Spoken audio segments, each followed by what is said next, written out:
There is good news in the weather world tonight, especially here across North Georgia. I'm happy to proclaim that the drought is over. Measurements taken this Tuesday show that pretty much all of the areas dealing with dry conditions, that's a 0 drought, if you will. And then you have moderate drought, which is a level 1. And now, based on our climatological parameters, we don't consider anything that is at moderate or below to actually be drought conditions. This just happens when you don't have a lot of rain, or the rain that you need is still falling from the sky, and we're getting that rain as we speak. So there will be more gray splotches in here, meaning that there's no even hint of a drought as we get deeper into the month. And that's because August has already been so bountiful, even the past 2 days giving us some significant rainfall. We're seeing less or fewer storms, I should say, this afternoon, but where they abide, they are definitely strong and alive. And that's from the mountains, northwest to northeast. As you go down to the south of the metro area here, there are a couple cells that basically are just kind of hanging out where they are. For those of you in South Fulton, eastern parts of Carroll County, and even Coweta, you're still getting hit with some heavy downpours there, but the lightning has dropped. We're also seeing a pulsing up of the storm activity across portions of Clayton County into South Fulton, and also now Henry County. We'll keep our eyes on these storms as we go throughout the afternoon, turned evening, and even through the overnight. Tonight we'll drop down to 72 degrees. Tomorrow, most of us will enjoy sunshine, and a few of us will get storms. I'll be walking you through that part of the forecast when you join us tonight at 10. All right, we'll see you then. Jonathan, thanks. This morning, Cobb County Superintendent Chris Ragsdale revealed the top 3 teachers of the year in the district. Ragsdale visited 3 Cobb schools, including Osborne High, and our cameras were there as biology teacher Lisa Peacock was recognized as the district's overall high school teacher of the year.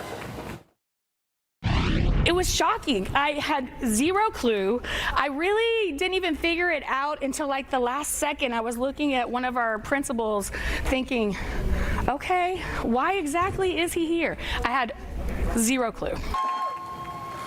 She will now compete for the overall teacher of the year among an elementary school and middle school teacher. Well, the NFL officially kicks off tonight with the first preseason game in Canton, Ohio. Keep an eye out for one rookie Georgia sports fans know very well. Shock has the details coming up in sports.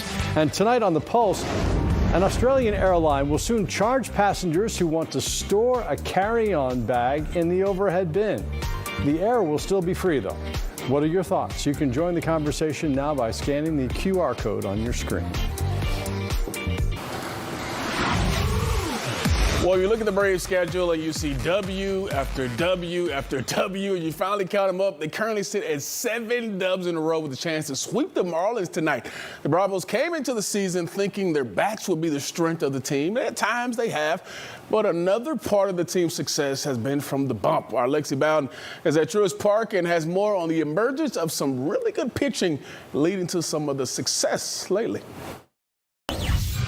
Braves currently in one of their best stretches of the season, riding a 7-game winning streak. And a contributor to that success is the pitching, specifically the starting rotation. They haven't allowed more than 3 runs in 14 straight starts, and their ERA since then is the lowest in the National League. The name of the game is scoring more runs than the opponent, and when our starting pitchers keep them to a minimum, it gives us a really good chance. And as you get this time of the year in the season, guys getting tired. It's a long season, and so them being able to do that, like I said, for our bullpen has been huge. The team came out of the All-Star break in July with a 17 consecutive game stretch. The grueling schedule actually might have helped them. I felt like our worst runs were in June, and we had the most off days. I think we had 5 off days and 2 rainouts. When we've had long stretches, we've actually performed better, both offensively, defensively, and pitching. So I don't know, maybe our guys just like to be at the yard and play every day. I can't prove that, but anecdotally it's kind of proven this year. I think there is something to like the routine and the rhythm, especially in pitching, and getting on that consistent routine and not breaking it, I think matters, and we've been in a nice little groove here. A lot of headlines around the trade deadline were that the Braves didn't add a frontline starter, something that may have lit a fire under the rotation. Yeah, I hope so. I mean, I always talk about finding something that puts that chip on your shoulder, whatever it is for you, because I think you need it in this league. So yeah, that might have something to do with it. We've gotten a couple of really good starts where they pitch deep into the game. So yeah, whatever motivates you is fine with me. And the Braves hoping to go out with a win tonight to get the series sweep over the Marlins as they head to the Bronx tomorrow to take on the Yankees. At Truist Park, Lexi Bowden, Fox 5 Sports.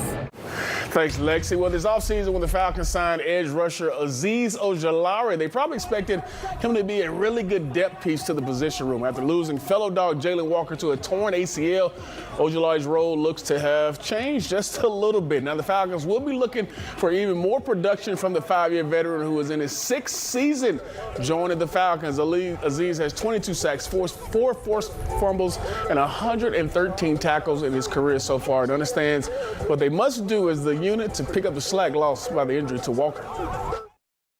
I feel like we got all different types, explosive, versatile players in there, and we all can rush the passer. And I feel like just got to keep working every single day and show it every single day and just keep improving, watch tape. Coach Team is getting after us every single day. He's demanding the best out of us, and we got to bring it. I'm confident for sure, man.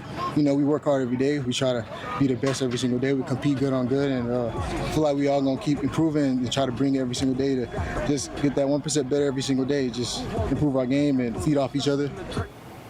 And tonight, football is officially back. The annual Hall of Fame game will kick off the preseason in Canton, Ohio at 8 p.m. Carson Beck gets to start for the Arizona Cardinals, but they also have decided to sit first-round draft pick Jeremiah Love, along with a lot of their starters. Arizona is taking on the Carolina Panthers, who is expected to also play former Georgia Tech quarterback Haynes King. And Russ, we talked about Bijan Robinson getting his new deal and him being the highest paid. Well, that only lasted a couple days. Really? Yeah. Former Dalton High and Georgia Tech standout Jahmyr Gibbs got a new deal today, and he got another 3-year deal. $51.5 million guaranteed. Bijan got 51, right? So yeah. Do you think they had that in mind? They were trying absolutely. to top it. Okay. They wanted to see who would wait, so they ended up getting it. So big shout out to him. And then, if UGA basketball fans, I know you should be excited this season. They play at North Carolina, then they play Duke at Madison Square Garden. So that's going to be a very nice, pretty fun season for the Georgia basketball team. But just a smidge over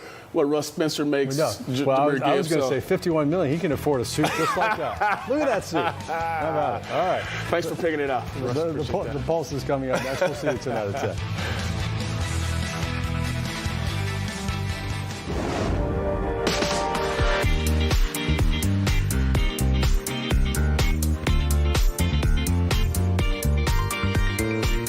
Welcome into the Pulse, everyone. I'm Ariel Onstadt, joined by the one and only Eric Perry and Fox 5 Sports one and only Kelly Price. Guys, thanks so much for being here.